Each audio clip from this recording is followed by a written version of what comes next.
যে বিভক্তি স্বৈরাচারকে ফ্যাসিবাদকে লাভবান করবে। বিভিন্ন জায়গায় ভ্যাট ট্যাক্স এটা ওটা বেড়ে যাচ্ছে, সেগুলো তো আমাদের সঙ্গে আলোচনা হচ্ছে না।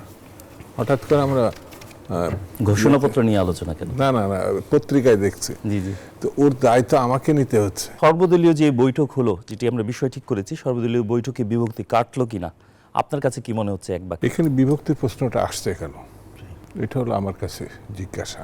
কারণ এখনো পর্যন্ত আমরা মনে করি যে বিভক্তি স্বৈরাচারকে ফ্যাসিবাদকে লাভবান করবে। আর বর্তমান সরকার ছাত্র জনতার যে গণঅভ্যুত্থান 5.5 মাস আগে সংগঠিত হয়েছিল, তারই এটা স্মৃতিচিহ্ন। প্রতিটি রাজনৈতিক দল এই সরকারকে সমর্থন করেছে এবং এই গণঅভ্যুত্থান স্পিরিটকে তারা ধারণ করেছে। তবে আমার কাছে মনে হয়েছে যে কোনো বিষয়, আমাদের অনেক প্রবাদের মধ্যে একটি আছে, সময় 1 ফোর অসময়ে 10 ফোর। তো এই জিনিসগুলো যারা যে জায়গায় অবস্থান করছেন তারা যদি সহজভাবে নিতে পারেন তাহলে সবথেকে ভালো হবে। আর ঐক্যের কথা যখন সামনে নিয়ে আসলেন, তখন এই কথা আমাদের বলতে হবে যে আমরা যা অর্জন করেছি তা ধরে রাখতে হলে পরে ঐক্যমত ছাড়া বিকল্প নেই। শুধু ঐক্যমত না, আগামী দিনের কাজকামগুলো একটু স্পষ্ট হতে হবে। আগামী দিনে আমরা কোন রাস্তায় কিভাবে হাঁটবো সেটাও যেসব রাজনৈতিক দল শ্রেণী পেশার মানুষ আছে এগুলো করতে হবে।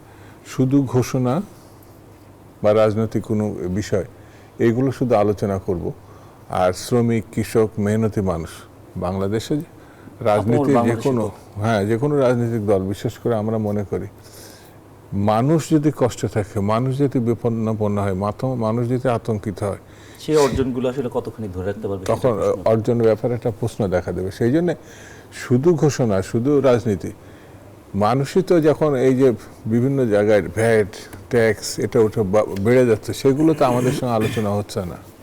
হঠাৎ করে আমরা ঘোষণাপত্র নিয়ে আলোচনা কেন? না না না পত্রিকায় দেখছি, জি জি। তো ওর দায়িত্ব আমাকে নিতে হচ্ছে, জবাব তো আমাকে দিতে হচ্ছে। কারণ এই সরকারের তো রাজনৈতিক মানে যে সিঁড়ি যে পিলার সেগুলো রাজনৈতিক দল, তো সেই জিনিসগুলো আলোচনাটা সামগ্রিক হতে হবে।